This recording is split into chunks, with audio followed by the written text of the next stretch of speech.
The G-Wade Podcast with Deacon Dirty. What's up, y'all? It's your boy G-Wade holding it down, G-Wade Podcast, and I'm kicking it alongside with my man Deacon Dirty. And we got a special guest in the building, Mr. Funny Man, the comedian. Not a comedian. Was Ann is female? Which one is which? I can be whichever one you want, boo boo. I'm kidding. I'm kidding. That is too funny. No, I'm kidding. See, never mind. Fluid. He's fluid. That's what it is. I'm light skinned. It's just. There's a difference. You know what I'm saying? I'm just light skinned. Yeah. Shout out to comedian Neiko Smith is in the building. What's up, fam? What's going on, G? Ain't nothing. We was discussing off camera like where we met. And then you like, no, we were in the 30331 together. I'm like, oh, yeah, that's right. Yeah. You know, 'cause again, you meet so many people and you forget where you met them. Word. Especially if you don't see them on a regular. Yeah, and that was a smooth year ago and stuff. You know what I'm saying? It has been a minute. Yeah, it was like last summer. Wow, Yeah. that's crazy. Yeah, that was last summer. Time fly too fast sometime, bro. Hey, we be out here being creative and like making stuff happen, bro. You know what I'm saying? Yeah. Getting how you live, you know what I mean? Indeed, man. Well, speaking about where you live, you know what I'm saying? You're from Atlanta. Yeah. You're an ATLian. Yeah, I'm a Grady baby. Yeah, I was born and raised here. Okay, I'm going to say to you, like I've said to Deke when I first met him, you don't sound like you from around here. You know what I'm saying? Everybody tells me that is because like I grew up like mostly in the suburbs. You know what I'm saying? Like Cobb County and Gwinnett County. Okay. So like you know what I'm saying? I learned how to like speak with words. But like don't get it twisted, I shoot this whole bitch up right now, but I don't give a fuck. Like, I don't give a dang about none of that, but I just wanna let it be known I'm still out here in the streets, still real zone 4. No, I'm playing. I see where you at. I see where you at. You know what I'm saying? But yeah, But yeah. I was mostly raised and stuff. I only lived in like the Stone Mountain Redan area. It's like I'm familiar. Yeah. So we was like east. little kids. Yeah. It was like Mm-hmm. east. Yeah, like Slick, the Cab County. Right. But never really too much inside the perimeter. Nobody really lived inside the perimeter in like the 90s, bro. Got you. Everybody was shooting at each other then. Ain't nobody have time for that. So that's just the stuff you say to make it seem relevant. No, not you say. I'm just saying that what they say. Like I grew up. Because you say not too many people grew up in. Oh, yeah. I mean, because, like, you know how Atlanta is, man. It's the Atlanta metro area. You know what I'm saying? Right, yeah, gotcha. because, like you said, the inside of the city is actually relatively small, if you think about it. Facts, but the metro area is massive. Yeah. So, you know what I'm saying? So, yeah, the majority, I mean, there was like, 7 million people in Atlanta? So, but everybody's on the outside. On the outskirts of it. In the inside the city limits is like, 200, 300,000? Yeah, I mean, that's where the rest of them small at? cosm. Yeah, you're right. Yeah, you're right. So I was mostly, besides, bro, we was broke, but we wasn't that broke. You know what I'm saying? To be living in the inner city. That's too funny. And you said Stone Mountain area? Yeah, when I was a little kid, we was in like we bounced around a lot. So like it was like Stone Mountain, Redan area. Then we moved to Slick, Marietta. Okay. When I was like the Delk Road area when I was like in elementary school. Gotcha. School. Yeah. And I went to go back to Gwinnett to live with my dad because I kept on getting in trouble out in Cobb County. So she sent me to go live with my dad. Right. So then from like 10, 11 through college, I stayed with my dad in Gwinnett.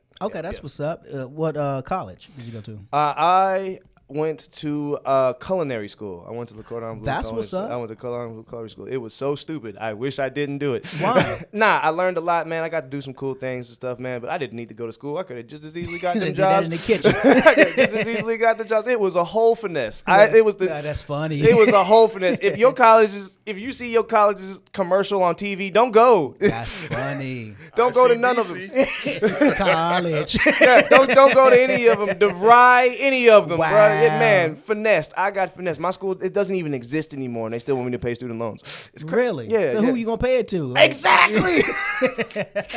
That's funny. Yeah. But what was the draw? I mean, I guess growing up as a kid, you always liked to cook. Yeah, you know what I'm saying? I grew up helping my mom in the kitchen a lot. But like I didn't really care about school, bro. I'm just be honest. I just knew I had to do something because my dad said if you go to school or I'm gonna kick you out. Gotcha. So I said, well, let's pick one. This choice is easy. And when I was in high school, I definitely took a whole bunch of cooking classes because those were the easy classes, and I was a little fat kid. The electives. Yeah. Those were a bunch of cooking classes because those easy classes, and because they fed you, so yeah, let's do those. Right, but then right. they gave me like a little baby scholarship to go to the Cordon Bleu, so I was just like, so I guess we're going to Cordon Bleu. Wait, now you said you were a little fat kid? Oh, I picked a class just so I could eat again. So Gotcha. I thought you said you maybe were a little husky. husky. Yeah, you know yeah. It took me a minute, you know what I'm saying? But yeah, I was gonna say I was a little bit bigger. But Yeah. I actually lost 50 pounds in the last year. Really? Yeah. Most people went up during the pandemic. Nah, bro. I spent a lot of time by myself. And Where'd you went to WW? Nah, nah, bro. What's that other one they doing? Atkins or something? No, like that? this other one that don't quite explain what they do, but they tell you that you lose weight going there. Oh nah, bro. I did this thing, and every black man should try this, man. Just be black and run in white neighborhoods, bro. Oh, you funny. Yeah. The you're already doing cardio, but the added anxiety of somebody calling the police, bro. The Man. weight will fall off. Well, we had an incident that occurred not long ago. I was a couple years now at this point. Yeah, with Ahmaud There you go. yeah. So I don't know how to recommend that. You know what I'm saying? But I understand what you're saying. Oh, it's just, so if you see somebody, a white person on their phone, run faster. The weight will fall off. Oh, that's funny. It reminds me of Wanda Sykes, one of her stand-ups. You may have seen it, where she talks about seeing a black man running, in the suburbs, and then she said, you see him running, and she says she thinks to herself, man, what did you do? And then she waits and pauses for a minute, and then she says, run, black man, run. I was like, that is funny. Exactly. Yeah, man. Grant Park area, man. That's all I say. Because I don't stay far from there, so you know what I'm saying. I would just run to the park, and I'd run in that area. Okay. But you know how in that part of the city, bro, it goes from like hood as hell to like nice as hell. Yeah. Like the quarters, just like that. Yeah. So it's like Section 8 house. It's like Section 8 house, brand new house, Section 8 house. That's the one I live in. Brand new house. Gentrification. Yeah, exactly. So Mm-hmm. so it's just yeah, and like I said, bro, for I was laid off, and I was just at home for 3 months, bro. I didn't have anything to do. So, Okay. Yeah, So and I your live job by laid myself. off because of the Yeah, I got pandemic? laid off. But then the unemployment kicked in, and I was just at home. I'm loving this. Yeah, I was just at home, bro. I get paid to work out. You know Yeah, what I'm saying? exactly. So what else? Eventually, those first few weeks, I didn't do anything because, it's vacation, low key. But and then eventually, I have literally sat down and not done anything for 2 weeks. Wow. Eventually, you got to go. You got to do something. Yeah, Right? yeah. You feel me? Yeah. Wow. Okay. So running to the Grant Park and Yeah. Running in Grand Park, I was eating better and stuff. You know what I'm saying? And I got out of a relationship with a Haitian. So yeah, all of those things. So, but that's for the good food. Yeah, though. man. Oxtails, good Oxtails, cooking, bro. boy. Oxtails will get you, man. Shout outs to Alexandria. You talking about somebody cook some good Haitian food? She's Haitian, and she cooks some good food. Man, yeah, right. You know what I'm saying? Yeah, it's just that food comes. So with not only did you lose 50 pounds, you lost like 135 too. She probably about 150, 150, 160. We was getting up there together. We both had to go. That's funny. Wow. Yeah, I was like 260 somewhere last year. I'm like last Really? time last time I weighed myself, I'm like 205 now. Okay. Yeah. I actually lost too much weight. It don't. I mean, you wear it well. Yeah, you carry it I'm well. I'm tall. You're I'm tall. I'm Yeah. tall. See, if I put on too much, then I'm looking round. I'm looking like a little. Yeah. This height with an extra 50 pounds is not good. Yeah, bro. I'm built awkward. I'm tall and lanky, bro. Just like no torso and all limbs, and you know what I'm saying. So it spreads out That's evenly, funny. throughout my limbs, bro. I like to say I'm like them things that be in front of car dealerships that just be waving. Right. You actually built like a basketball player, though. Nah, but I play football. I can't play basketball. I played football when I was in school, bro. Wait, I what was terrible. position? Wide receiver. I can see that. Yeah, bro. I could not play that or basketball. safety. Yeah. I did play safety too, but I didn't really like playing defense. I like catching and running. Yeah.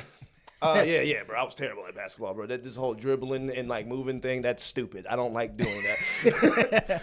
Coordination, what? Who needs it? You know what I'm saying? Exactly. What hand-eye coordination? That is stupid. That is too funny. You know what? Let me back up just a little bit because you said about being finessed when you went to Le Cordon Bleu, right? Yeah. That's who it is.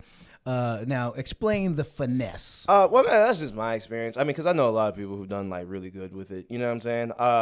I just had to learn that culinary and pursuing food and pursuing that form of career, you have to really love it and really be passionate about it, like how we're passionate about being creative. Right. Because you go through a lot, you work long hours, there's not a lot of money, you're getting yelled at and stuff. You know what I'm saying? I was a chef for 5 years. I was a sous chef in a couple of fine dining restaurants here. Okay. And it took me to be a sous chef to realize I don't love this. This ain't for me. Yeah, because I worked really hard to get to that point, and then when I finally got it, it was like, wow, this kind of sucks. So you know, is it really like it is on what's a Hell's Kitchen? Not to that that level. Gordon but there Ramsay, are, his name? Yeah. not to that level, but yeah, there are chefs who do beyond that. Like I've definitely got cursed out by my chefs before. You know what I'm saying? When I was younger, I just accepted as part of the game. Please don't curse me out today, bro, because I'll throw something at you. But like, it's like that. It's hectic. Like I said, it's lots of stress. It's lots of long hours and stuff. You know what I'm saying? It's just a lot. Right. But I mean, like I said, the people who for it, I mean, all power to them. I just knew it wasn't for me. Gotcha. But like the comedy stuff, I had always thought about doing it, and it took me to actually get fired from a sous chef job for me to fully pursue it. This is funny. To get fired. Right. To get fired. And then I was like, you know what? We're gonna go start doing comedy. I did my first stage like towards the end of 2014, and then really, towards the end, Okay, so what is that? 7 years? So you 6. I'm like 6 years. Yeah, 6 and some Really? change. Yeah. Wow. Okay. Yeah. So what sparked that? Yeah, was it working in the kitchen? I mean, I've always been funny, man. Like I've always been goofy, bro, and I've always been able to make people laugh, and it's always kind of like been in my head, for the longest. And I just finally was just like, let's just do it, because at that point I already been working in the industry for a few years and whatnot. I was like, and I knew I wasn't gonna go back to school, so it's just like, you know what I'm saying? So it's like I might as well go follow the dream. It just in the grand scheme of things, how my life played out, it makes more sense to continue following my dream than to go do anything else.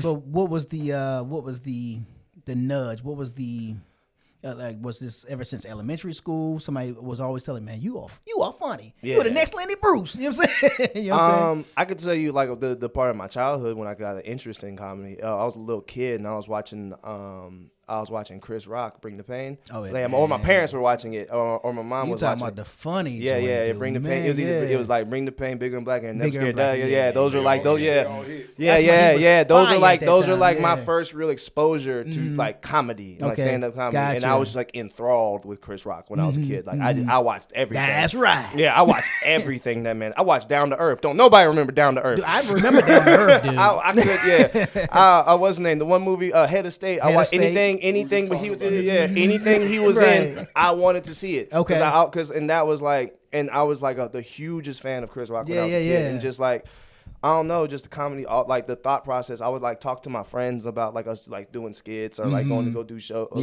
trying to figure out, but nobody was ever really trying to do it. You know what I'm saying? We all just got caught up in work and whatever. And eventually, like I said, once I got fired from that job, I'm just about to go do it. And I did, and I brought my friends with me. I got up on stage and so where was the first night? Where was it, and what did it take for you to get up on that stage? Were you planning to do it, or you just planning to go there just to check out the night? Oh, this is a great story. I went to Uptown Comedy Corner. Shout out to Uptown when it was still on Marietta Street, because I didn't know how to go about getting started. So I just went to the comedy club. I went there on a Thursday, and like this show in particular, there was nobody there. There was nobody at the show. There was only like 20, 30 people in the crowd. But it's actually kind of cool because the opener, feature, and headliner are all working now and all doing their thing in the city. And then I got to have a relationship. There was a dude named Ben Palmer. Okay. White dude. He's out in LA right now. He has a really popping Facebook page called Hope That Helps, where he just be trolling companies and stuff. You know, it's really he'll take somebody will make like a complaint about their company or whatever, and then he'll just make fun of them as that company. He'll make like a whole fake page to make fun of that person. It's hilarious. It's like he has like 1 million followers on TikTok. He has like 1 million followers on Facebook, bro. This man's popping. It's called Hope That Helps. Hope That Helps. Hope that helps. Yeah. It's so funny. Hope that helps. Yeah, he just be trolling people. I just got it. Yeah. He be trolling people on Facebook. It's amazing. And this was my first time. Really dry deliveries, like so dope. Yeah. And he actually ran a show at the spot called Hole in the Wall. He started a show there. The open mic there. And funny enough, I ended up running the open mic there. Really? Okay. 3 years later. So like I said, 6 degrees. The feature was a dude named Tyler Chronicles. You can catch Tyler Chronicles on V103 now. Okay. Yeah, in the early morning show, you know what I'm saying? And he was just the executive producer on that thing with Dwayne Wade. Was it The Cube, the show? I forget what it's called. It's like a show that's on with Dwayne Wade right now. I can't remember what it's called. I'm not familiar. Okay. But he's out here working. And then the quadruple OG Rodney Perry was the headliner. So I got to watch that show. I got to watch the show, and that was my first, like, you know what I'm saying, live comedy show. And then, like, afterwards, after the show, whenever I got to go up there and talk to Rodney Perry, and I was just like, yo, I came here because I want to learn how to do comedy. Where do I go? Tyler had a show at a spot called Cloud 9 on Peter Street. Okay. They told me to go on Monday. Peter Street seemed to be popping. Yeah, Peter Street is popping. It's lit. I love Peter Street. I'm going to have to start going down there to see what's happening down there. All right.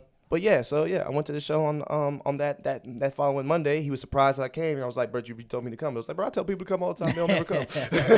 yeah, I was like, I came and I kept on going. Like I said, we still here. We still here. Do you remember the set? Cause it was the night of the Mike Brown verdict. Okay. Oh yeah, so there was it was a lot of tension. So Tyler had challenged all the comedians to say something about Mike Brown.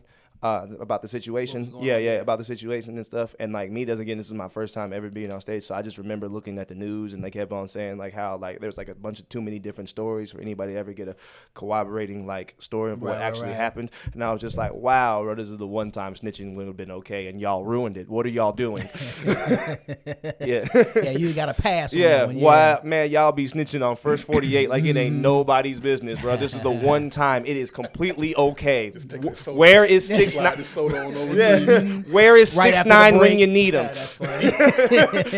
This is years before 6ix9ine, but still, it was along that line. And then I was super nervous, man. I had a whole set written out. I didn't do any of it. Like, you know what I'm saying? I was so that I just was that one talking. Of those like brain locks or freezes? I just started talking, man, because I went at like the end of the show and stuff. You know what I'm saying? And I got to see so many of the comedians who are still here working in the city. Like, you know what I'm saying? And that was like my first real exposure to any of it, the Atlanta comedy scene, any of it. And I just, I got to see Clayton English way before, you know what I'm saying? You know, Clayton English, he wrote on Bad Boys now. Like, really? You know what I'm saying? Yeah, I got to see so many people like who are just here working and now are doing like dope things. Like, you know what I'm saying? So yeah. No, that's hot. Yeah. That's what's up. Did you bomb? I did not bomb my first time. I did not bomb my first time. Did not bomb my second time. I bombed over Baghdad my third time, boy. Woo! Did you go in too cocky? Yeah, because I felt myself after the first two. I was just like, oh, yeah, bro, this comedy stuff ain't that hard. You can't do comedy. Man, I've been funny my whole life. Man, nah, bro. I went to a spot called Cat's Cafe, man. Oh, Cat's, yeah. Yeah, when Carlos Miller was still hosting it, man. And it was a way different room from Cloud9, because Cloud9 was just like a workout room for comedians. Well, Cat's Cafe is a show. And what I mean, it's still an open mic, but still a show. Yeah. And then like it was the room was packed. All like the popping comedians was in there. There was like, you know what I'm saying? This was my first time performing for black people who look like they got good jobs. Like, you know what I'm saying? Not just hood boogers who's out here just drunk on a Monday. That's why. Like, I got up there, I like froze, bro. I started talking all quiet. I couldn't. I was like, yeah, my name's Neiko. I'm a black Mexican, and I be doing black Mexican stuff, and then like, I'm gonna go. Boy, I was so scared. I was shook. I was shooketh to my core. Work that into your act. Man, but like I said, this was my third time ever. Yeah, but when you caught like a deer in the headlights, ain't nothing you could do. Oh yeah, bro. I was dumb scared. I didn't know what to do. So let me ask you, that time, was there anybody in the crowd that you knew, like any of your friends? Not really. I mean, like I said, I've been around the people, but I don't really know these people. I think it was just like one of my friends that I brought with me, but that was really it. So there was nobody to snap you out of your and then even if she didn't know what to do either. So you know what I'm saying? So it was just like, you know what I'm saying? Help me! Like what was she gonna do? But like, tell us about your dog. You know what's she gonna do? Say something. Like trying to scream out something to help you. Maybe to snap you into a. I think the next time I did that show, Rodney Perry was there, and I asked him, did he like my set? And he was like, no. It wasn't the no. It was the lip. Like bruh. Right. Good times. Yeah. Good times. Wow. Yeah. No. You mentioned everybody or named people who are getting their grind on too right now. Yeah. I guess what do you think for them, since you said who are doing their thing right now? What do you think for them that it took for them to become who they are? Was it they were in the right networking?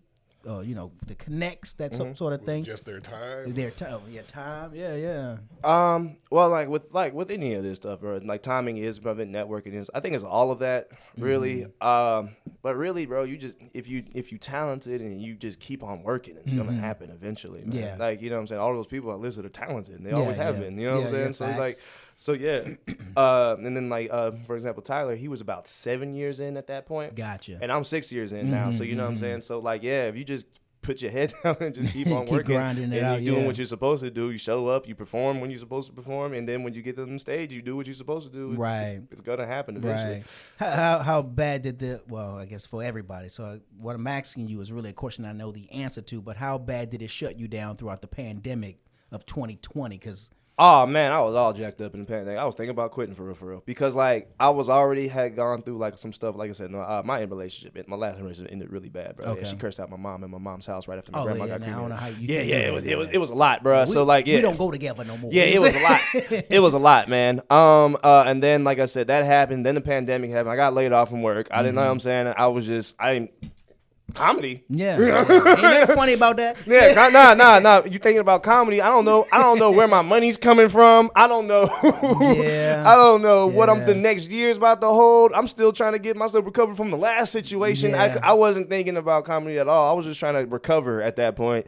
But it all's well that ended well. I mean, because once we kind of started to come, I don't want to say come out, because it was like towards the end of 2020, when like, you know what I'm saying, more people were coming out and Started stuff. I said, showing yeah. up. I started going back out more, dipping my foot Okay, back in. okay. You know what I'm saying? And then once I got back out here, I was like, oh yeah, we fine. This is always what I was supposed to be doing. I just had a moment of being shook. You know what I'm saying? Yeah. Yeah, it was like riding a bike. And it was also because I took so much time off because of the pandemic and then the previous situation. It's like it's like a muscle, bro. You go away from it from a minute, you know what I'm saying? You got to rebuild, you got to build yourself it back up. right. And that's the part I was scared of, because I took so much time off. But then, like again, once I got back out here, bro, it only took me a couple months and I was back on my feet. So how long did it take for you to put together a set?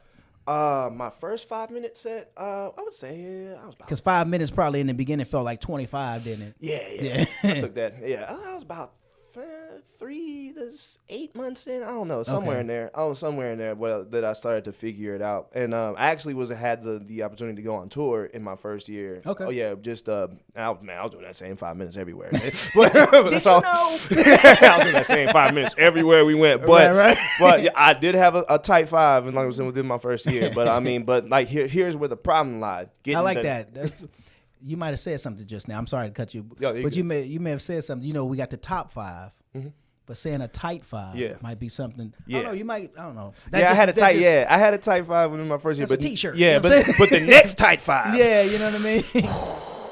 So it was 5. That one took some time, boy. Okay, I was bombing over Baghdad my whole second year in comedy. Really? Boy, I was terrible, because I mean I think my head got big going on tour and everything. Who'd you tour with? With a dude. I don't want to name him because he kind of sucks. So he's a horrible human being. Say less. As a person. But yeah, you know what I'm the tour was called the LMAO tour, and I actually got to go with like some of my friends who are still like the homies to this day. That's Tommy, Anthony Driver, D Ferg. You know what I'm saying? Those are like still the homies. And like we just got like a lot of game really early. Gotcha. In the game, like, you know what I'm saying, like how to sell yourself to comedy clubs, how to like build like a portfolio, how to like present yourself as a professional comedian. We got to learn so much stuff. Gotcha. Really early. So, I mean, but maybe arguably too early though. So you know what I'm saying? At least for me, because like I said, I came back off tour, but you couldn't tell me nothing. I was 5. Nope. Wrong.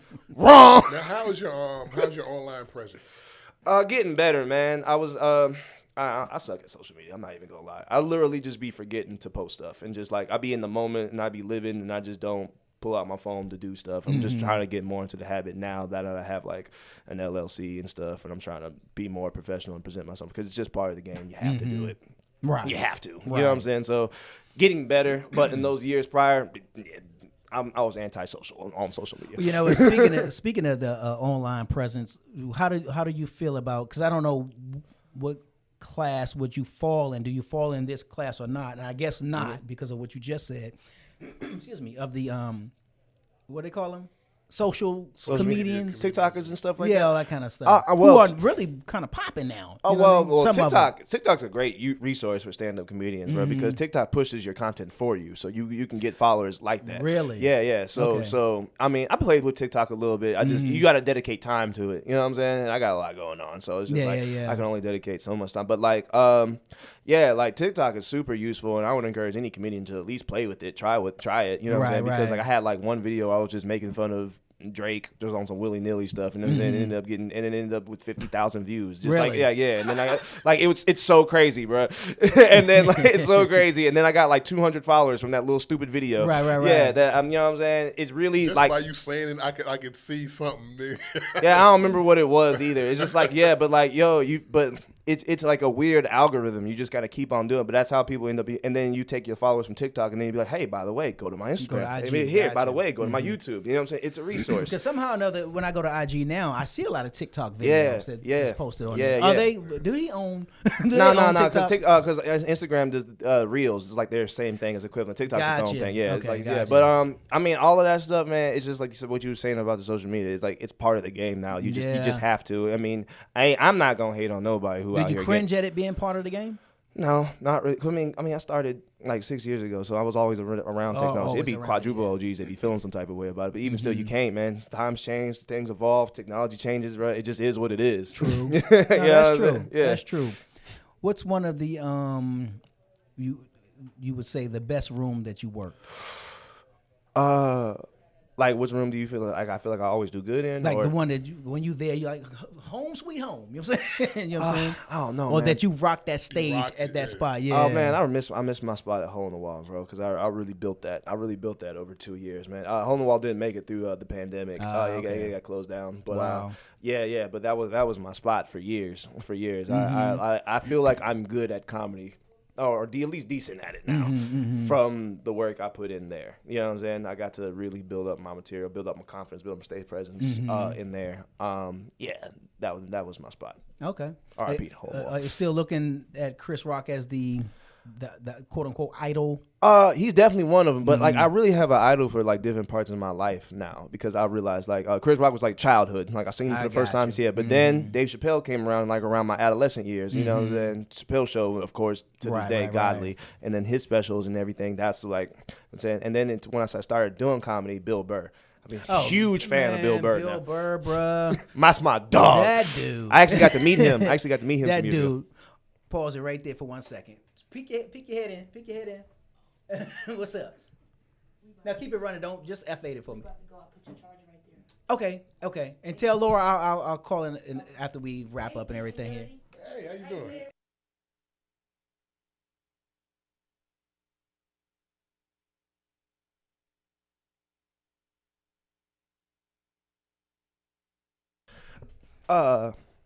We good? Okay.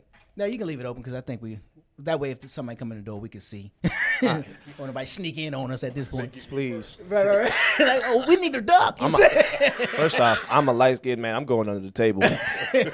I've been hiding. You got to take the approach with Roberts, the same thing as tornadoes. Get under the table. You will be fine. Anyway. That's funny. Anyway, yeah, Bill Burr. Once I really got exposed to Bill Burr, once I started doing comedy, because I didn't really really explore comedy, nothing like that. Like I just knew who my comedians were. Like you know what I'm saying? I didn't really become a student until I started really doing it. And then Bill Burr, that's my dog. That dude is I love this man. Yeah, very underrated, but funny, man. He a goat. He is a goat. I love that man. And I think he's always on 10. He's like and I think I kind of got wind of him more through Pandora. Yeah, because they got that Pandora comedy, and I was like, and I would hear this great resource. Dude, I'm like, comedy. This dude is funny. You know what I'm saying? Like Hannibal Buress. You know, I don't. Okay, I saw the face. Now let me get my spiel, then you give me yours. He like no comment, bro. Now, I like him. Me personally, when I hear the stand up, when I hear the jokes, I like the delivery to it. Funny to me. Give me your take. Well, I mean, Fam's working, so you can take none from him. I have I've seen Fam 3 times live. I've seen all his specials. I've seen them.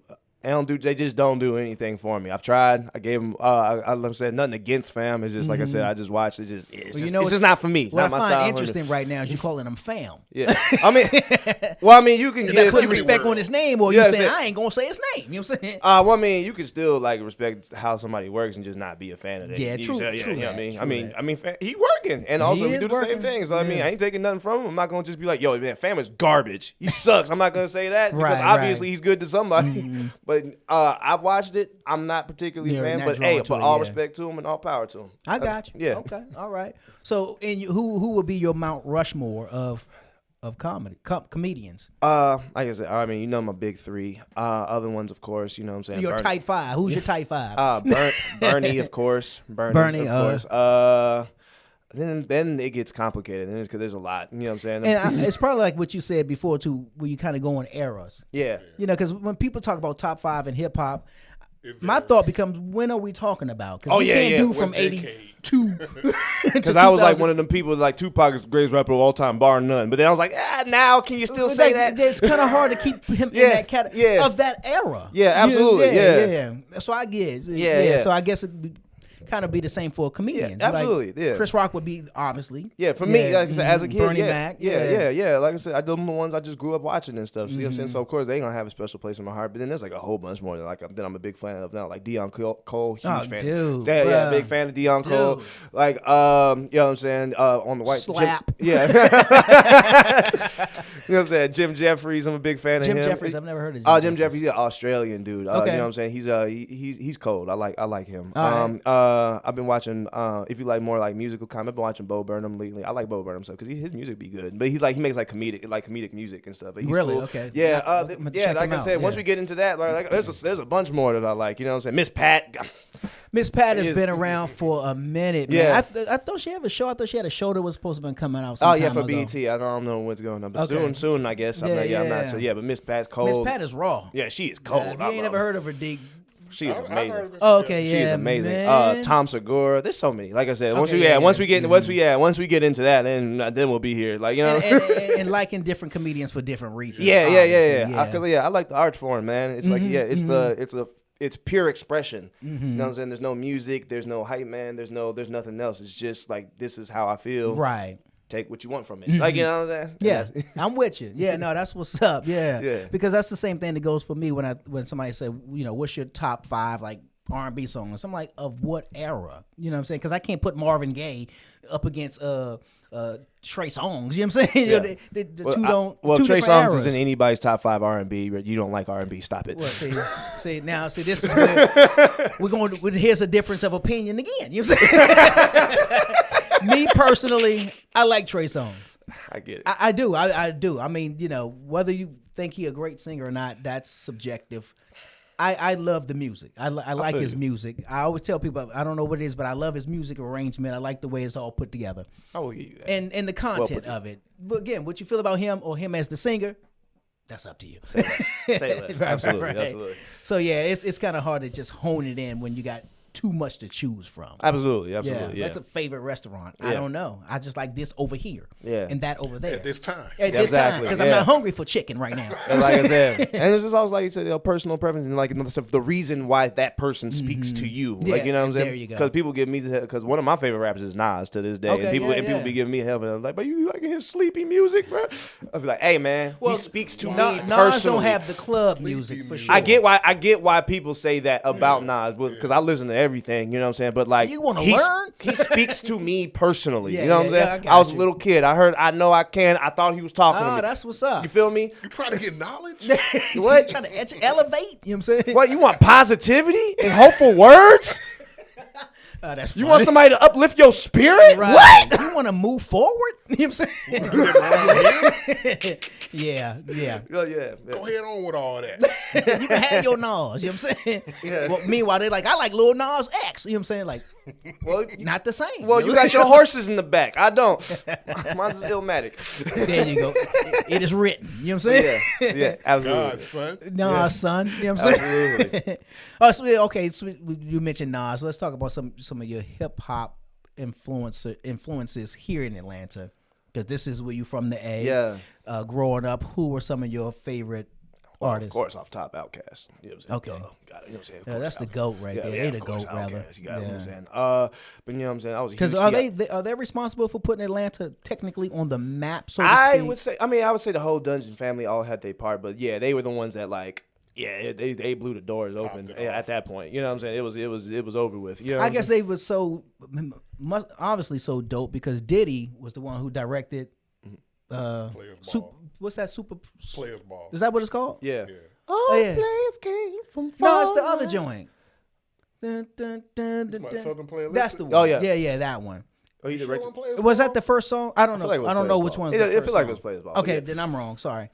All right, I know. But you guys from here. You know what I'm saying? Oh yeah, of course. Yeah, Outkast. I was a huge Ti fan. You know what T.I., I'm okay. saying? Jeezy. You know what I'm saying? On a newer tip, I'm a big fan of Lil Baby. Lil Baby's amazing. Okay. If you know what I'm saying, a lot of people don't like him because you know what I'm saying. Fam just needs some music. Now, which one is Lil Baby and Da Baby? No, Dub Baby's the one from is from the Charlotte. Charlotte, Yeah, okay, yeah. gotcha, Lil okay. Baby. Lil Baby's the one that sounds like he hasn't breathed out his nose in 7 years. Don't want it, boy. That man don't need no more money. Fam needs some Mucinex. Who had the That song with is Kirk funny. Franklin on the soundtrack on the new Space Jam soundtrack. Him and Kirk Franklin got a song together. That's hilarious. I Oh can't wait, wait to that's hear the that. joint that's banging though. I want to hear that. I need to hear Oh that no, that immediately. joint is banging. I need to hear that immediately. I'm getting that. So putting that's that in Lil the car. Baby on that That's one. Lil Yeah. Baby. No, Lil that Baby joint is rapping. hot. No, pull that up. That's a Lil banger Baby right be there. rapping. But yeah, all that like that 2000s era of Okay. Atlanta. You know, saying to Ludacris. Yeah, you know, yeah, saying yeah. Jeezy. You know what? Gucci. Luda don't get his like I think he should get his. You know what, man? Because Luda's like on a technical level as an MC, like he's probably the coldest who's ever come besides Andre. You know what I'm saying? On technical, but like Luda's like music, I don't feel like is really reflective in time and hasn't aged as well as like a lot of people's. You know what I'm saying? You know what I'm saying? His stuff is really poppy in comparison to like T.I.'s and like It didn't Jeezy's. age well. Yeah, that's what I Okay. feel like it is. You know what I'm saying? Poppy is a good word. That's a good Yeah. term. Yeah. No, I'm you saying, just I'm said something. saying, That's, yeah. That's all it is. You know what I'm saying? Because you can still put on Ti and just know exactly what you're gonna get. But Right, you know what I'm right. saying? But you're gonna go back and listen to Chicken and Beer the way that you would listen to Urban Legend. You know what I'm saying? Red Light District. Yeah, Red Light. Okay. Just like I Okay. said, that's what I said. His was more mainstream and stuff and just reflective of the time Of more. the time, gotcha. But him as an MC is still lyrically cold. dope. Yeah. Still cold. Yeah, still still cold. cold. Yeah. I got you. I got you. Yeah, because Lover. there's not a lot of songs that there are a lot of songs, but there are not a lot of songs that just aged. It don't matter Yeah. when you hear Like it. what Ludacris song? I mean, that's not like, you know what I'm saying, the original ones from Atlanta. Like, you know what I'm saying, like Move and like, you know what I'm saying. Yeah, No, yeah, if yeah, you were yeah. from Atlanta, those are always gonna That buy. But with works, all his right. like pop hits, which one of those do you want to be like, I got to hear that right now? It's right been a minute since I today, heard yeah. that. It's not like it's June 21st and all of a sudden they drop Summertime from Fresh Prince. Exactly. Yeah. Exactly. It's yeah, gonna yeah, always play. Yeah, but I mean, Yeah. but yeah, I'm saying Fam had what 12 albums, you know what I'm saying? Most of them went platinum. It's a long run, man. Yeah, facts. yeah, great run. He got that first Fast and Furious check, and he hasn't looked back. And he ain't since. looked back I wouldn't since, either. bro. I wouldn't He's been in either. all of them since, right? Yeah. All of them since Yeah, then. I wouldn't either. That is bro. a He living. franchise to be a part of, He bro. is chilling. Yeah, exactly. Man. And then he got dual citizenships because he's both American and he got Like Ghana. where his wife is from. I'm I'm not sure exactly where, I'll but be knowing these folk live. oh, I try to stay abreast on what's happening just so I could be Abreast, I like that abreast word. on what's happening. I like that word. Yeah, just put the in front of it. You know what I'm saying? Absolutely. That is too funny. So how have you been getting back out in the arena and showing your face in the place? Post COVID, man. I really was able to get my life post-COVID, together. I'm Yeah, I sorry, really was yeah. able to get my life together last year, man. Like, you know what I'm saying? I make a joke about it, but it's really real. Has he made his way into stand up? Yeah. Oh, yeah, definitely. Okay. Because, like I said, because the unemployment started rolling in, bro, and I wasn't really making a whole lot of money before that, and then and the U.S. government thought I needed $900 a week to survive. I was just like, bro, do you know? You the real MVP. You know what I'm saying? What was I doing before this? Not what? Why was I working? Yeah, bro. Man, I fixed my credit. I bought a car, bro. What? Bro, I got my whole life together, bro. What? And because I was able to handle all of that life stuff, I was able to focus more on the comedy. So something else I was able to do is establish my my corporation. I mean, it's not LLC technically. Technically, it's a corporation. But yeah, my production company, Chicken Taco Productions. So Chicken Taco? Yeah, Chicken Oh, that's Taco. what's Yeah, up. Chicken Taco Productions. CHKN. You know what I'm saying? Yeah. Now I'm gonna say that comes as a result of you being biracial Yes. and Chicken Taco. playing on one ethnicity, Yes. and Taco playing on the other. Yes. And you are both Black and Mexican. black and Mexican. Yeah. Blexican. Blaxican, yes. And I Yeah. survived the Trump America. Yeah. But no- Yeah, okay. And born, well, obviously from right here in Yeah, the yeah. Gotcha. Now, wait a minute. So how did mom and dad meet? That's my daddy's from Miami and my mom is from Texas, and they just kind of reconvened. And they And all they met here. yeah, they met here in Wow. Atlanta. That's in interesting. the Redan area. not through military or nothing like that. Just relocation. Just relocation. Just like I Okay. said, my dad moved here when I think he was like 7. My mom moved in like around like 10. Oh, 11. so they were young. Yeah, when- okay, Okay, exactly. gotcha. And they grew up, and like I said, and then they went to the middle school, high school in the Redan area, and just ended up, you know what I'm saying? Okay. You know what I'm saying? Putting together some Putting together some chicken and tacos. tacos. Yeah.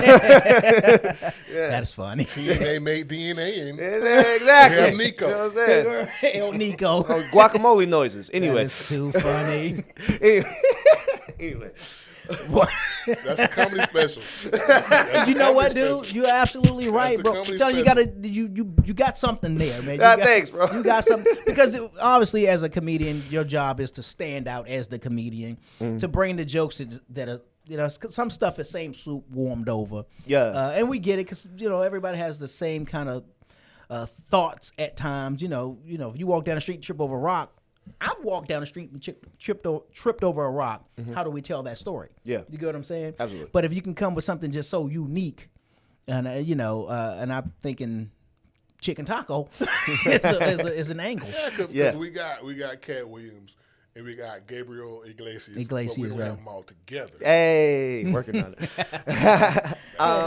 Like I said, yeah, my background does kind of like make me stand out a little bit, but like, I mean, it's just your perspective. You know what I'm saying? Now, nobody has lived your life and has seen things through your eyes. So like, that's kind of just always how I approach. I try to keep my perspective real central and just try to make sure it's always, whenever I'm saying a joke or whenever I'm saying anything or I'm putting anything out, that's what I'm saying. And it's not too much influenced by, outside of it. I don't be on social media too much. I do what I need to do on there. I get off, because you know what I'm saying? Because you get too caught up. You get too caught up on trends and stuff. You get too caught up in everything. You know what I'm saying? You lose. You lose your perspective. So I try to, I keep my stuff so central. I watch comedy specials regularly, but I don't do it as often as much because, again, I try to let my stuff develop organically. You know what I'm saying? And also I just be out here living, bro. You know what I'm saying? You got to live life, man, because that's how you get your. Right, no, I feel you. Because right now, who was it that just got accused of stealing jokes? Yeah, the thing was Kat saying it to Cedric, or that was that. I seen something like that. Was it Kat to Cedric? Yeah. Kat to Cedric, but it was a female in there also, a female comedian. Leslie Jones was just accused of stealing jokes. Man, it's so touchy with the stealing jokes, man. Now have you ever been accused? No. No? Okay. It's never gonna happen either. You quote me on it. It's never gonna happen. It's so touchy because like especially on like more of on the blacks, a lot of people talk about the same things. So, you know what I'm saying? It can be like, you know what I'm saying? Are you stealing jokes or are we all talking about the same five subjects? You know. That's how you do it. You know what I'm saying? So, I mean, if everybody's talking about the same things, everybody's stuff is going to end up sounding the same. So that goes back to what I was saying about keeping your perspective, you know what I'm saying, clear. Facts, yeah. But I mean, now there's some signs where it's just like blatant, like, you know what I'm saying? Carlos Mencia was stealing jokes for decades, bro. Garbage. Joe Rogan went hard and on he my deserved man. it. He deserved all that smoke. He shut down his whole career. You see Joe Rogan now, but you don't really see Carlos. Well, you Mencia don't anymore. see. Bro, he be performing. he be performing at comedy clubs and stuff too. But he was he was doing arenas before that. Now he does like the 300 seaters. You know what I'm saying? He had the show that came on right after Chappelle's show. Yeah. Like I said, and so he deserved all that smoke that he got because he was stealing. Now, if you're doing that, you know what I'm saying, I ain't got nothing for you. But a lot of the times, they claim the accuse of Amy Schumer doing the same thing. The Amy Schumer stuff. I mean, and when they played the two jokes back side by side, he was like, "Whoa." Yeah, I seen it. You didn't change nothing. You didn't want to change the name. You know what I'm saying? But the reason why it works for Amy Schumer, it works for Amy Schumer's side, and it doesn't work for like, you know what I'm saying, more on like the urban side because she was already like massive, she a blonde haired blue eyed white woman and stuff, and she was already in movies and stuff. So like the damage is already done. What you gonna do? You gonna put the movies back in the reel? You gonna unshoot the movies? So it's like, and that's also just. It sucks, bro. Don't steal your jokes. Be cool, bro. Just you know what I'm saying. If you're not interesting, don't do comedy. It's like And I've heard comedians who said that they were saying the same joke as someone or vice versa, that they just bought the joke. That is now people sell. People buy and sell jokes all the time. That's what I'm saying. Normal. Yeah, that's normal. Because sometimes I'm a fan of comedians. I love comedy. Even the promos and stuff we do around here it's always some kind of comedic aspect to it. I love comedy, and I was going somewhere and I lost my train of thought, and it'll come back to me in just a minute or two or three or four. Joke stealing. Yeah. Then you love comedy. It's like work to get your wheels turning. It ain't coming to me, bro. It just left. Yeah, I said that train kept going. You're right. So I was sitting here. You know what I'm saying? No, but It's bound to happen. I Yeah. think it's bound to happen simply because, like you said, you got 5 topics. You know, it's just what are you going to do when you talk about coming home to your wife? How do you tell that story now? Yeah, You know what I mean? Most of the times it's kind of hard to still it. I think still if you're talking about something personal like your wife, kids, the time y'all went on a vacation. That something happened, like you talking about breaking up with your girlfriend. Yeah, specific to you. Yeah, that's you know like I what I mean? said. She specifically cursed out my mom. That actually happened that to right me. there is crazy so like to you me. feel me? See, you feel me? I can like So like that's like something that's my own experience. In the sense you can't steal that. You know what I'm saying? You'll look like a moron because that happened to me. You know what? All that thought, like. How did your mom get pulled into the break? Oh man, it was Good such a question. It was such a long story, bro. But like That's been building. Yeah, it was such a long story. Yeah. But So like, she but had anyway, that I had got caught at work, and she was supposed to come pick me up from work. You know what I'm saying? But I had got stuck there, and she had to like wait for me for 40 minutes. But then she comes into my job and screams, "I've been waiting for 45 minutes." So at that point, your girlfriend. Yeah. And so at that point, I'm just like, "Well, I'm not getting in the car with you because you in my job, You just wilding." cost me my money. Yeah. Well, I ain't getting in trouble or nothing like Okay, that. And like I gotcha. said, boss was like, "Who was that?" I was like, "I don't know. What else am I supposed to say?" Right. I've been waiting 40 minutes. Yeah, well, you'll wait 40 more. Right. I don't care. Nah, Go home so and come back. because I was like, I wasn't at that point. I wasn't getting in the car when she felt some type of way because like she came to get me, but it was like. But I got caught at work. I'm a grown man. What do you want me to do? Right, of course. Yeah. So I just leave, and then she comes to my mom's house. She, my kid brother lets her in. She's yelling at me in my mom's house, and then again, my grandma had just died. I have extended family in town. Like she's doing the most. You can't. Way too much. You know what I'm saying? Way too much. It's a long story. We don't want to, trauma. So how long had y'all been like together? 2 years. It was 2 years. Only 2. I don't think that's enough to be cussing out my mama. No. You don't know her there's enough. never nothing you gonna curse out my mom. Well, I'm bro. just That's my saying. I bitch. mean, if y'all had a long extended history, no excuse. Yeah. Never going to make an excuse for it. Yeah, she cursed. But you can't do it after 24 months. You know what I'm saying? You know what I'm saying? Yeah, you can't do it after 36 and 72. But she's like, you need to leave. She turned around. She's like, I'm not effing leaving to my mom in my mother's house. Yeah, I was just like, woo. My mama used to be a you gangster. gonna leave or die trying? How many of y'all in there? It was like 3 or 4, but like, my mom used to be a gangster, but she calmed down a lot too. She was just like, They're man, like, you let's about jump her. Yeah, man, 10 years ago, brother. I could have helped you. Nobody couldn't have helped. Could have helped you, but she calmed down. So, black on your dad's side, Yeah, Mexican on your mom's. Yeah, okay, yeah. gotcha. Mm-hmm. Yeah, that's why I'm tall. World's tallest Mexican. That's funny. Wow. So you need to beef up your social media. Man, you got so much good stuff to put. Now you got to put some stuff out there, dude. I'm working on it, man. 'Cause I know- low's the key. I'm shy, bro. Low key. Well, I think, do you become this extrovert?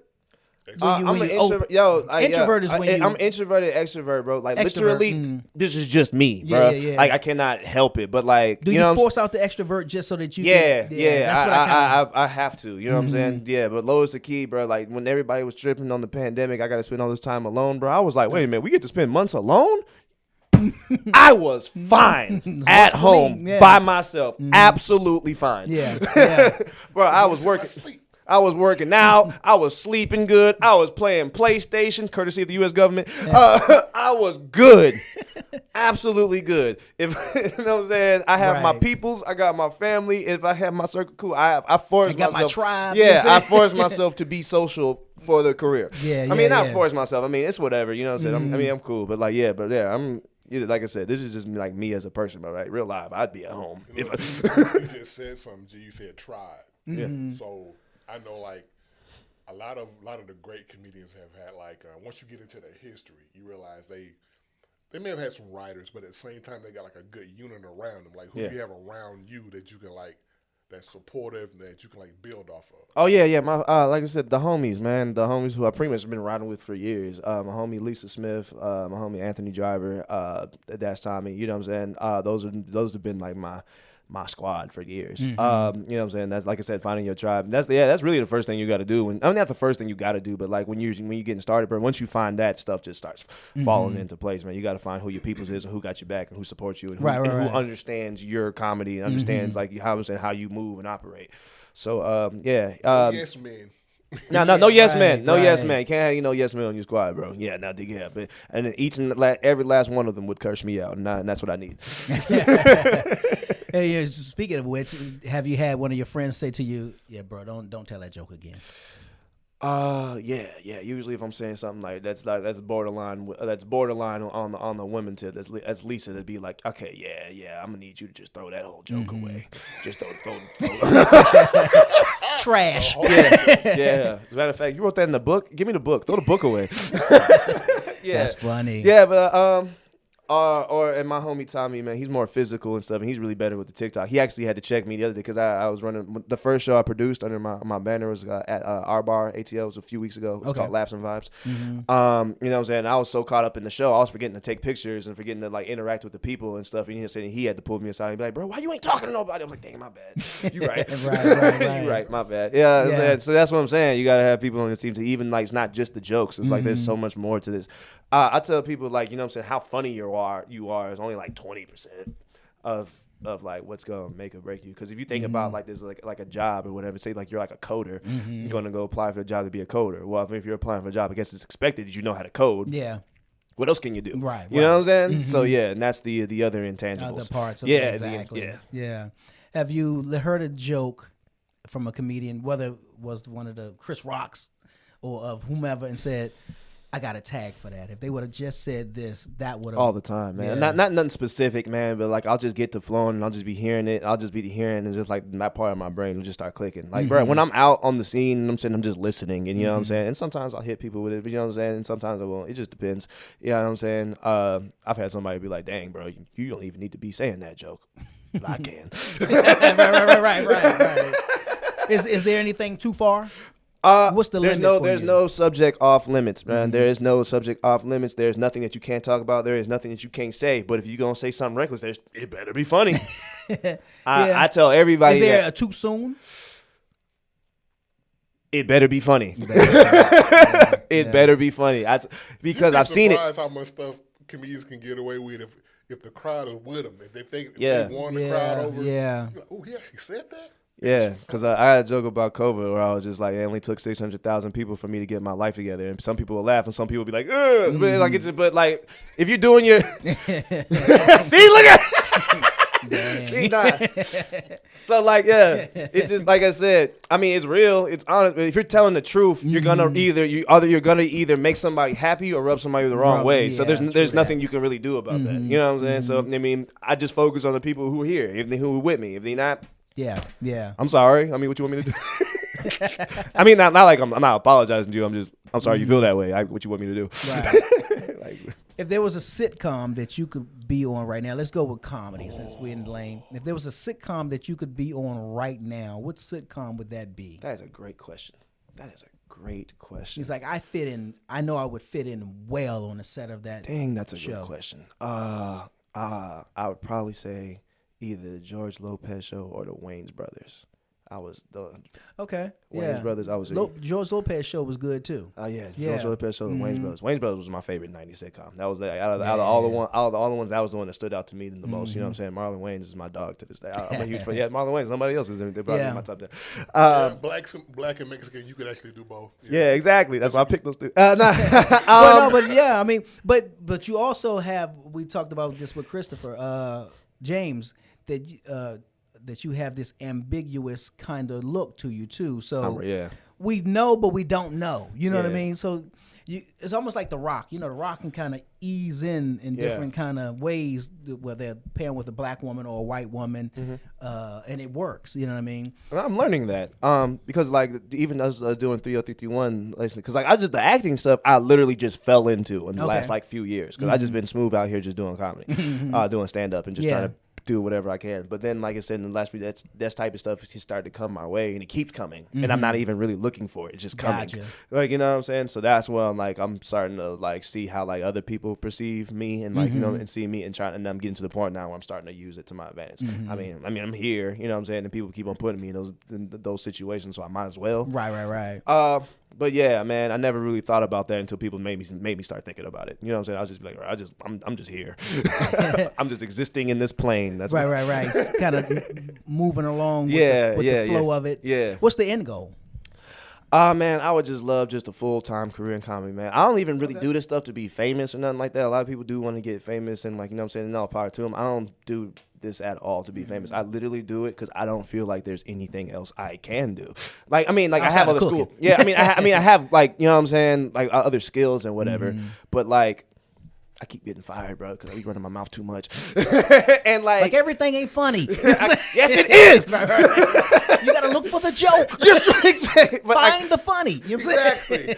I just, bro, it like, again, this is just me. It comes naturally to me. I don't do it to offend nobody. I don't do it to hurt nobody's feelings. But this is me. Like, you know what I'm saying? I've always been this way, and then me being this way in that arena is how you thrive. You know what I'm saying? So I just go to the path of not so much like least resistance, but the path that like flows. Yeah. Since I, like, you know what I'm saying, since I've been doing comedy and stuff, like, and these last couple of years, more opportunities coming in, more money's coming my way, more like productions have been coming my way and stuff. Like, the more I just put my head down and focus on comedy and treat it like a career, the more stuff comes to me.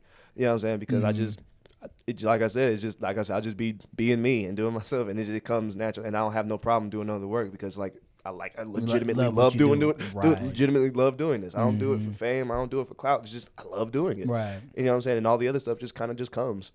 What kind of projects do you look? Are you looking to for chicken tacos? Is it tacos? Chicken taco, just chicken taco productions to put out.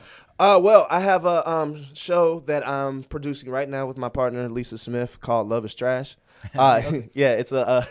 Did I see that on your page? Yes, okay, yeah. It's a new concept that we kind of came up with. Love is trash. Yeah, factuals. Actual. It can factuals. be trash. It can be actual factuals, but nah. That's what a heartbreak will do. Yeah, that's what a Haitian will do to you. Anyway, I'm just kidding. I was kidding. Not all Haitians is bad. I'm kidding. Yeah, anyway. So yeah, we came up with the because we had both went through a real bad breakup, and then we just got to talking, and then we got talking about it, and then talking to some other comedians about that. Everybody has had some like terrible dating experience, some terrible relationship experience at some point or another. So we created like a talk show format where we'll have a creative or we'll have like a regular person tell us whatever story or whatever their situation was. And then that me and Lisa will react to it and just try to make it funny. Because 9 times out of 10, it's like terrible. It's like, you know what I'm saying? All these things are terrible when you're going through them. But like, you know what I'm saying? But like time heals all. Right. And that's what comedy is. Taking like the terrible things, taking like the ugly things and putting like, not so much a positive spin on it. Putting a good spin on it. Yeah, you know what I'm saying? So, like, for example, we had a lady tell us a story about how on the first date, man, this dude had her making a peanut butter and jelly sandwich with Kroger brand peanut butter, and then they watched Shadas, and then they ended up getting married and divorced. Now, that was never going to work. We're going to say, y'all watch Shadas on your first date. That's stupid. That was a red flag. What are you doing? Funny. Then we had another dude tell us a story about him, why he went to this college for, he had a college offer to go someplace else, you know what I'm saying? But he went to go with his high school sweetheart, but she went, and then he had to walk in on finding her cheating with 2 dudes. You got what I need. I was there. Said he just a friend. Yeah, bro, it was, man, it hurt my soul when I heard that. That hurt just you telling me. Bro, just now, I cried a little bit on the inside. Yeah. Man, Lisa got up. She couldn't. I was like, man, I looked down. I was like, kissing my girl in the mouth. No, that's not what she was kissing. Oh, no. Wow. Like, you feel me? So, yeah, we actually have a really big show tonight. There's certain things I think you can walk. There's certain things I think you can walk in on. I don't. How can I say this and it be PG at least 13 at the very? I see you busy. Walking in. I just need to get my charger. Like, 2%. You know what I'm saying? Didn't want to bother you. Yeah, because me personally, I don't care what I walk in on. I'm walking out and y'all good. Yeah. You know what I mean? But I think. Correct me if I'm wrong here. I think you can probably work it out. I think, fellas, you can probably work it out if you walked in and your girl is having relations with the guy, right? Head first. Versus you walk in with your girl having multiple relations. Well, okay, that's the third one. That's an entanglement. But that's the daggone. You ever seen that king? What they call it? When all the rats get together, it's called like a Rat King. Rat King or something like that. It's just all this hodgepodge of things. Yeah. I mean, bro, they playing Twister. I cannot. Yeah, right. I cannot. Okay, walking in and she and them he and her, or she and him are in missionary, versus walking in and she is praying to. I ain't no telling. Yeah, I could do it missionary because we don't be doing that. I'm more fun than that. So it's like, yeah, you just needed to go see what's up. You know what I'm saying? He was being real nice, but you'll come back. You know what I'm saying? Ain't no coming back from the other one. Ain't no coming back from that one. She was already like that. Obviously, y'all go together now. Yeah, right. Clearly, that's your man. You know what I'm saying? Y'all good. Y'all good. Just you know what I'm saying? Change my sheets and delete my number. Get yeah. Tell your story walking. Oh, bro, like no, people have been telling us some stories, man. I can imagine, bro. Yeah, it's but that's what I'm saying. Because we both went through our situation and stuff, and like I said again, being able to like talk to all these different people about these like stuff, and then like I said, take these like stories and like put a positive spin. Put a spin on it. Yeah, right. and then like I said, and dating is trash, man, especially post COVID, man. You know what I'm saying? So it's I feel like it's timely. I feel like it's, and I really believe in the concept. We're actually doing a live recording of this show tonight at the ATL Lofts. Okay, that's what's up. Yeah, at 10 p.m. We've been doing it at the Roll Call Theater for the last few times, but like you said, we wanted to move it someplace. You know what I'm saying? Where we could generate a better profit, get better visuals. You know what I'm saying? So we got Slutty Vegans videographer, nice, shooting it for us. You know what I'm saying? We got my homegirl Miracle, capturing the miracle. Shout out. She say taking pictures, and then we got a great lineup. So many dope people on the lineup, man. Plug Chapman, Marlon Ballard. You know what I'm saying? Yeah, I really look forward to the show tonight. Put a lot of work into it, a lot of work and a lot of money. Yeah. Oh my God, being your own producer is so expensive. And I think that's probably in production is where you spend the money. Yeah, man. Man. Yeah. Now, would you be opposed to writing for another comedian? Absolutely not. No, I'm not opposed to anything. Who would you want to write for? Good question. That's a question.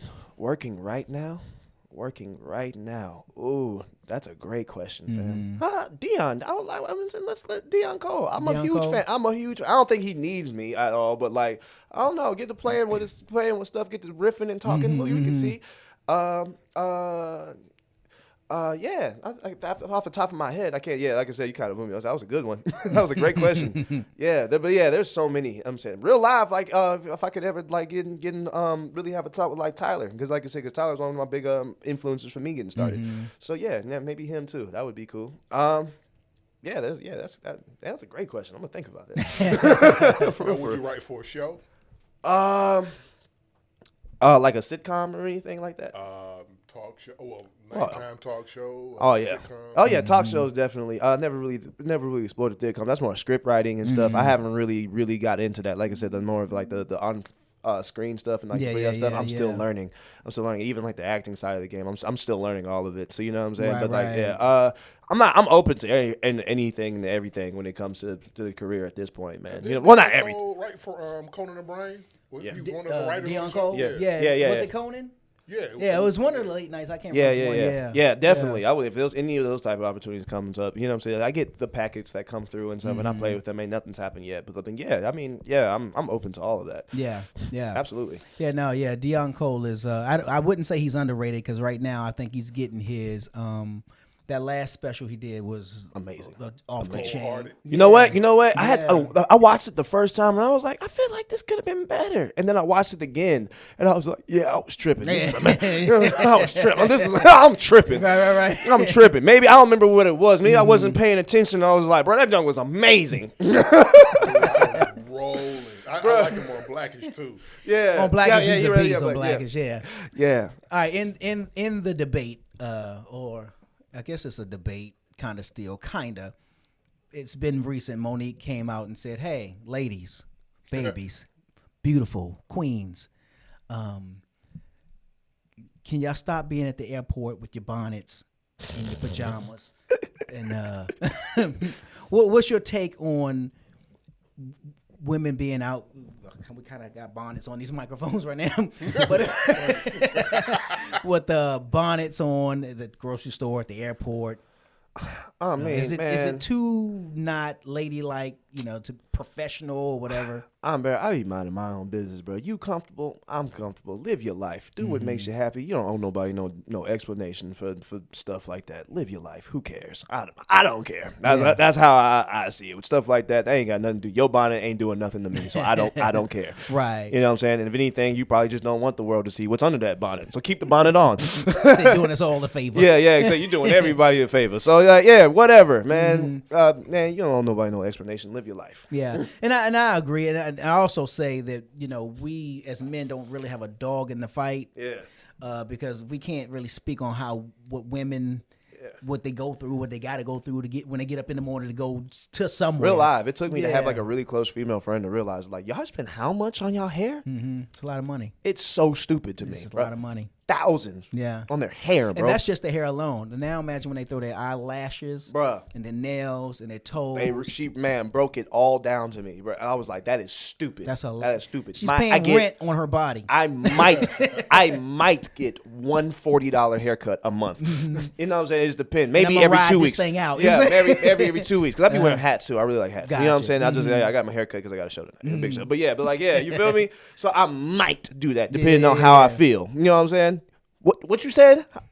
$1,400 for just the hair, not putting it in. Go back to kind of go back to Chris Rock, the documentary put out a couple years ago. Yeah, the good hair. Oh, good hair. Yeah. That's where I learned a lot of it too. Yeah, man, and took her to reaffirm a lot of it too. Yeah, wow. That's crazy to me. You don't think about that until somebody tell you that number. I think women. I don't know. I think I'd be embarrassed to say it, not because. You're embarrassed that you're wearing it. The money you spend. That's wild. That's a lot of money. That's wild. I mean, I can't speak on like, you know what I'm saying, the interpersonal, you know what I'm saying, complexities of it all, bro. I don't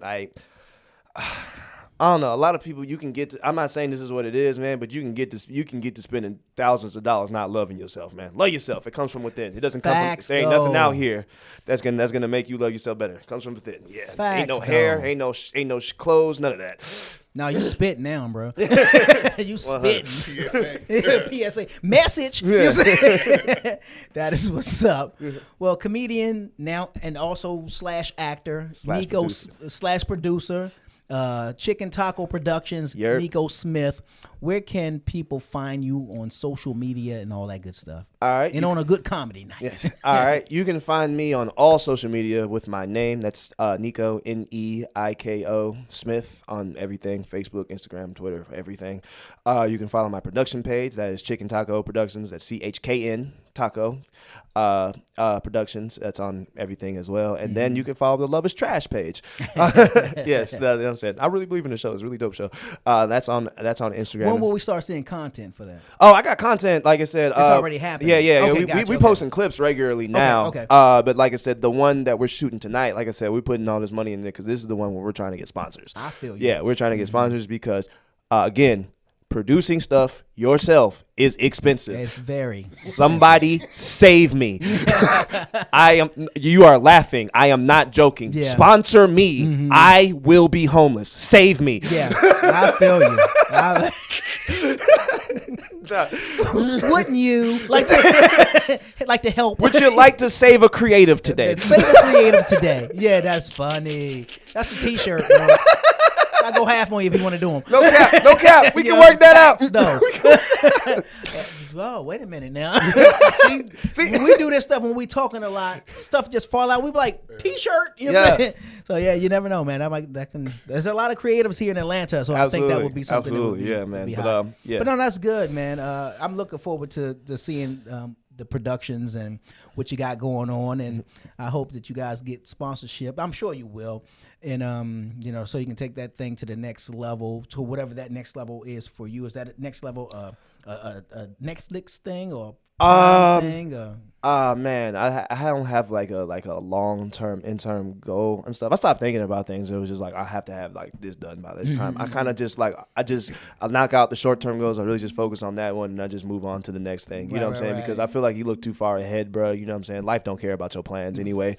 Bro, so spit now. So like you know what I'm saying? I really just focus on the short-term goals. Once we got like So once we did it, like we developed the idea a year ago, and then like once it like with material. materialized a few months ago, and I was finally able to see it. You know what I'm saying? See us put it together. Yeah. Now I'm able to like go know what my next goal is. So the next Gotcha. goal was getting us in a better venue. Okay. You know what I'm saying? Now we got into the better venue. The next goal was Which getting us is to be a up the sponsor. production Yeah, and up the all that. production Yeah. value, up the production value of it, and now get sponsors. You know what I'm saying? Facts. So after we get sponsors, I'll know what the next goal is. Yeah. You know what I'm Okay, saying? I got you. So I that's got you. like I said, just taking it step by step, man. Because again, there ain't no other way. What I'm gonna do? I'm just working restaurants till I die. Ain't no other way. I know I'm with you, dude, because you said something a little while ago, which is, you know, in a sense, like, I don't know how to do anything. This is what I know how to do. Yeah. And I've always said that about me when it comes to this type of thing, the entertainment thing. Like, I know how to do this.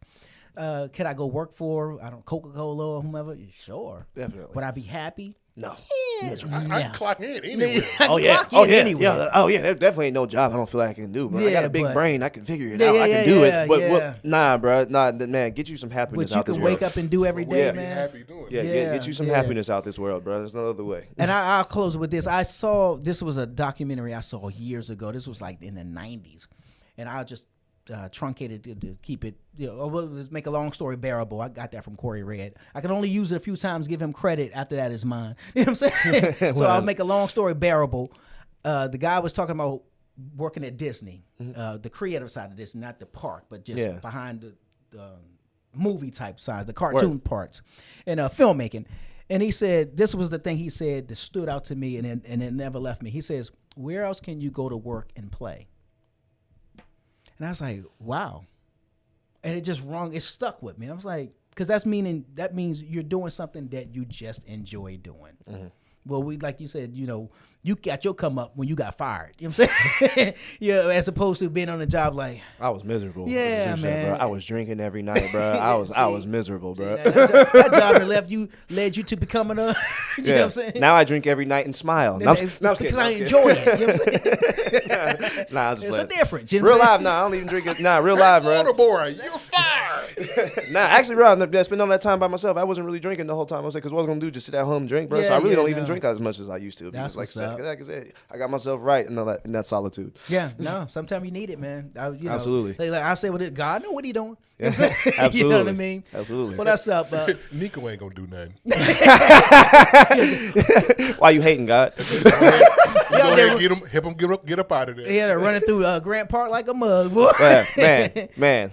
Yeah, that's real. Well, Neiko, man, much success to you and your team, man, and all the great things that you are doing, and looking forward to, like I said, the production coming out of Chicken Taco, and all the good stuff, man. Just keep doing what you do, bro. Thanks for hitting me up. He hit me up. He's like, "Aren't you ready to have a comedian, something he said on the show now?" I was like, come through Thursday. Absolutely. You know what I'm saying? Absolutely. So, yeah, because you had my boy Chris James on here. Yeah. That was a fun interview too. But anywho, it's your boy G Wade holding it down, G Wade Podcast, and I'm kicking it alongside with my man Deacon. Dirty. Yeah, I know what it is. The G Wade Podcast. The G Wade Podcast. Bringing you the cool interviews, the hot topics, and all that other crap. The G Wade Podcast with Deacon Dirty.